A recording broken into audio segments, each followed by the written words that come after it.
That's me, yeah. Of course I am. I'm on my way. I'm on my way. Kevin O'Neill is a world-leading brain surgeon. His reputation has made him one of the country's most in-demand specialists. We do like to push the boundaries a bit here. We've got a very good team, people that work together. We get very good results. We do stuff that sometimes other people don't want to touch, stuff that we consider doing that is complicated, cases that come for consideration from all over the country and all over the world. Today, Kevin has 2 scheduled operations. His first case, 53-year-old Valerie, is particularly challenging. 7 years ago, she was diagnosed with multiple brain aneurysms. Got 5. 2 of them have already been operated on, had coiling, and this one has to be clipped, so they have to go through my head because where it is in my head. Yeah, it is. I see what you mean. It's got this it's like a trifurcation almost, isn't it? There's the actual aneurysm there, isn't it? The way to think of this is it's the inner part of the vessel bulging through a weakness, rather like the inner tube bulging through a split in the tyre. And that poses a threat because that can rupture and cause a bleed, and that can be fatal. So It's a little bit of a ticking time bomb. It certainly does have quite a wide neck, doesn't it? And lots of vessels at the base. we've got to get a clip all the way around this. The difficulty we have is quite a weak-walled aneurysm that's going to be at risk of rupturing during surgery. Plus there's something down here as well. And so it's not straightforward. Valerie has been waiting for this surgery for nearly a year. Stressed. What's stressing you? Is there anything specifically that's worrying you? What happens if it's cancelled today? I can't answer that because I don't think, as far as I know, it's not. And if it is cancelled, I think it's a discussion it's best had with Mr. O'Neill because he's the person who's doing the operation. I'm not going home. I understand it's not easy. And I think it's very unlikely at the moment that we're going to face that. And I know we've said this in the past and there have been problems. Said it'd be done in January. 10 months on, 3 cancellations. So hopefully it'll happen today. Very worried about you. I'm sorry. It's so important to have. My mum puts on a brave face, but knowing you've got a brain aneurysm, it's petrifying. It's heartbreaking to see a family member, especially your mum, go through something like this. The one thing they stressed to my mum is not to get stressed, and this whole year has been nothing but a stressful period for her. Hi, Barry. So today we've got you in a bed, so we're a head start. But it has been a bit of a struggle. Okay. It's the 4th time I've been here. We feel your emotion. We feel your pain. So I don't think there's any way we're going to cancel you. I'm not going home, I've told them. You will have priority today. We will go ahead. We won't cancel your case. Even if we got bad issues today, we will really do everything possible. Okay. Okay, so we better get cracking. Right, Larry. Any questions? Fine. Just get over it.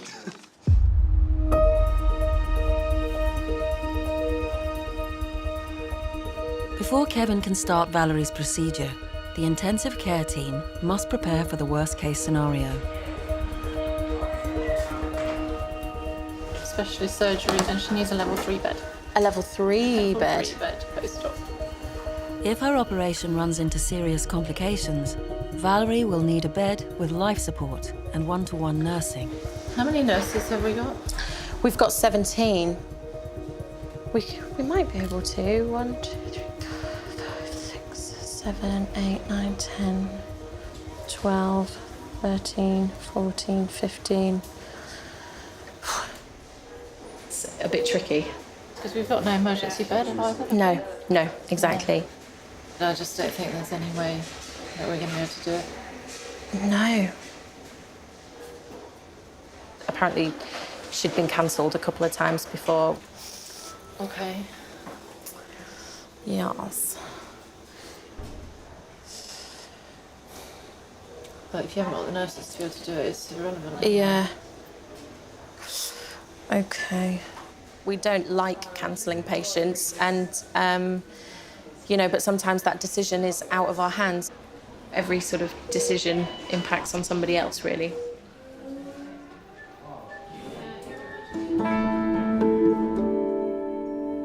Availability of intensive care beds is constantly changing. The demand for the beds comes from departments including neurosurgery, ear, nose and throat, or ENT, and stroke. This morning there is just one bed available, and competition for it is already high. Have you heard what's happening upstairs? Yeah, I had. I think we're competing for the same ITU bed. Yeah. What, is yours a hot aneurysm? I think mine trumps yours. And this has been cancelled 4 times, this one. Mine's been cancelled twice, so we're in there. It's a game of trumps, isn't it? Because we're all want to do the best for our patients. Absolutely. I agree.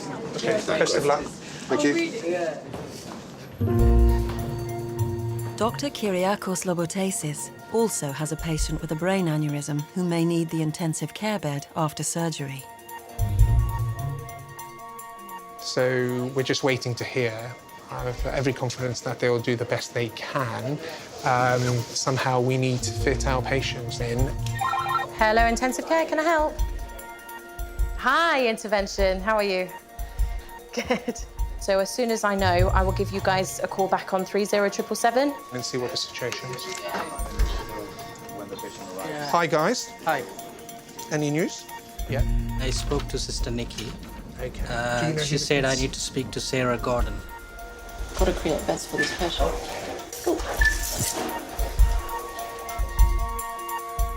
Neither aneurysm operation can start until Sarah and Nikki move patients out of intensive care onto a general ward.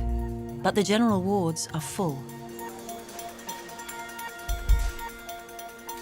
Okay, maybe if you can let us know. Hello? Until a decision is made, 2 theatres are inactive. Yes. Right, okay. In an ideal world, everybody would get their own bed and everybody would get done, but it's not an ideal world. Hello, intensive care, can I help? Oh, right, okay. They will keep calling until we've got a bed available, really. Because they've got, obviously, so many people that they need to proceed with, the longer the delay is, you worry about them not being able to do all of the cases on the list. 10 calls from IR, though. Yeah, Julie's texting me as well. God. I've said Should we just say yeah? I'm tempted just to say yes. Rather than cancel patients, Sarah gives the go-ahead for both operations to proceed. I think just do it, because otherwise, it ends up later and later, and, there's other problems. It's quite a common thing. What you tend to end up doing is, we'll accept 2 patients when we've got 1 bed and hope that 1 doesn't need to come. And if at the end of the day they do need to come, then we have to work out another kind of strategy. So it makes things quite tough, doesn't it? It's no fun at our end, but otherwise patients get cancelled. Valerie is called to theatre. It's the end of a year-long wait for her operation. They don't even know if they've got a bed for her after the operation, which is so worrying, because if she needs to go to ITU after and they're saying that there isn't a bed available, who's going to look after her? Who's going to give her that one-to-one care that she needs? It's a big invasive operation that she's having done. It's scary, it really is scary. It's a serious business. We do have many challenges. Mr. O'Neill, of course, is much more qualified than me to speak about these issues, the NHS is facing. But yeah, it is very stressful for us as well. It's extremely stressful. Giulio Anachini from Italy came to London to train under Kevin. Giulio is basically my right-hand man. Suction. Excellent. Eccellente, Ambassador. What's good is that we can share the struggle. Till everything's done. Don't worry about that.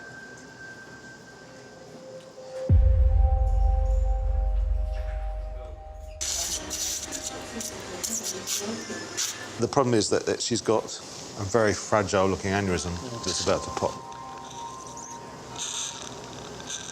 To get that, going to require some complex clip.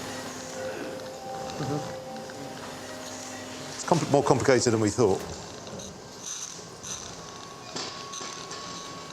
Valerie's surgery is into its 4th hour. The longer the operation runs on, the more impact it has on other patients. Hello, Sarah. This is not as straightforward as these things can be. How long is it going to take? Right. The chances of Valerie needing an intensive care bed are rising.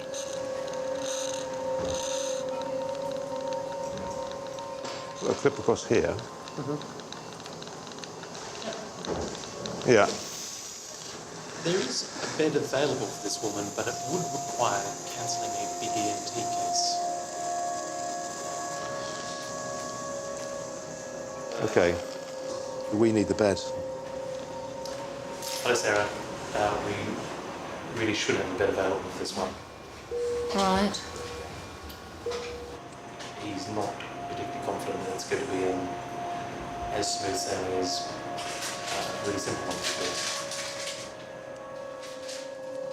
The situation with the bed is that there is 1 ITU bed available, 2 complex cases, including ours. And I'm in the middle of a complex operation. It feels like you're juggling quite a bit. Yes, it's constantly juggling, actually. Yeah. Although your focus is here, and it has to be here, there are things going on in the background. Okay. So the neuro case does need a bed, Valerie? Yeah. Do they try and put pressure on you? They do a little bit, but it's swings and roundabouts. You know, we put pressure on them, they put pressure on us. So it can be a little stressful, but it's okay. Yeah. So we're thinking about this one, weren't we?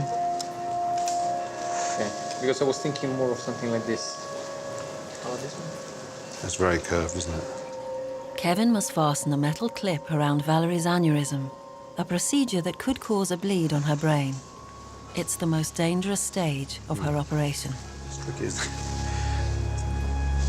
Just to see what this looks like.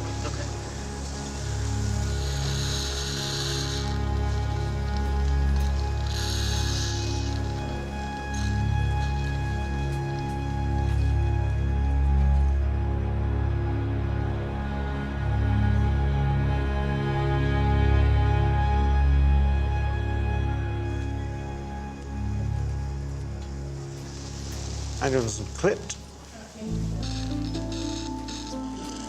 And the clip is all over, right across the neck. So it's right across the neck, you can see it. Yep.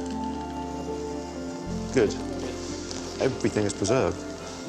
Perfect, very happy with that result. Very good.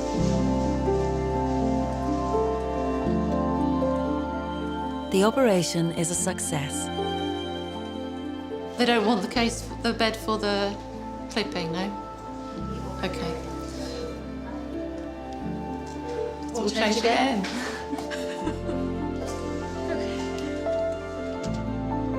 We're just waking up from the anesthetic. Everything is done, the operation is done. We'll keep a close eye on her to make sure she's fine. I'm so pleased that we managed to do that. Thank you so much. There's just such a high demand for the NHS. We've been waiting for this since January, so it's a big relief. The system is under strain. What do you do? There's only so much you can do in a week. You know, you can't beat the laws of physics and the time-space continuum.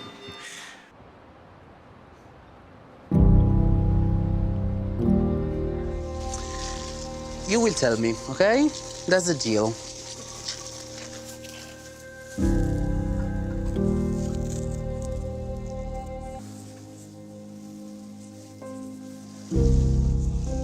Ask me, what do you want to know? How is the cut? Yeah, how big is it? Okay. It's in total like that, okay? I'm very grateful, you know. I'm here, I'm alive and kicking, so yeah, it's I'm very grateful. Very, very grateful to the NHS and what they've done for me. The number of elective operations performed at Imperial has grown 50% in 5 years. Each month, at least 10,000 procedures are carried out.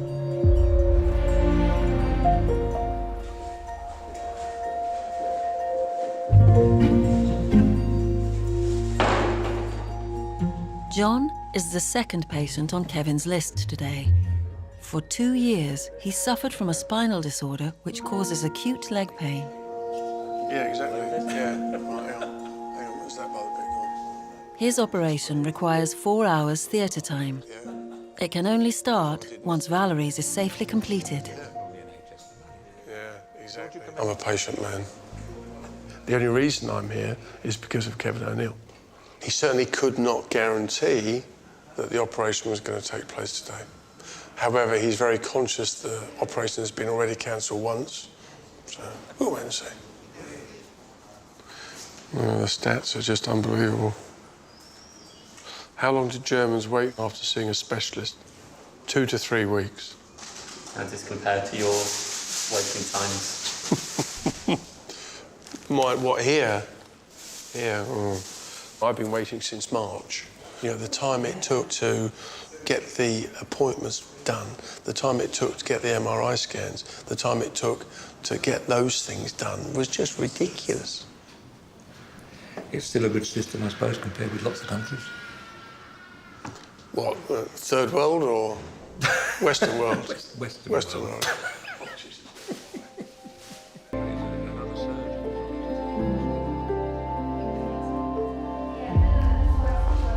Mr. Trumper. Thank you, ladies. John has been waiting 9 hours for the operation to release trapped nerves in his back. So, decompression bilaterally here, and then extend the spaces down to here. After being cancelled once before, his operation will now go ahead. Everything under control.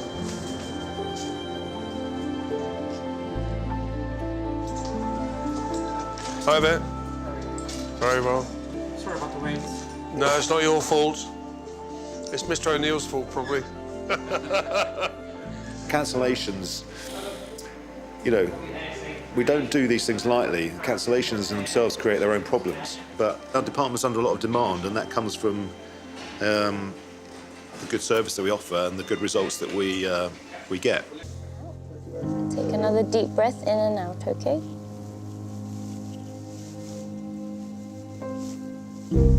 The thing which is noticeable, right, is that when you end up here in bed, it's brilliant. I mean, they're brilliant. So as soon as they sort you out in terms of, right, you're now going into the operating room, from that moment onwards, you cannot fault it. The process before that is a disaster. It's an absolute disaster. So I will write to the CEO, definitely. I'll tell her exactly what has happened to me, and then hopefully the NHS will look at that and look at ways of changing. We'll wait and see.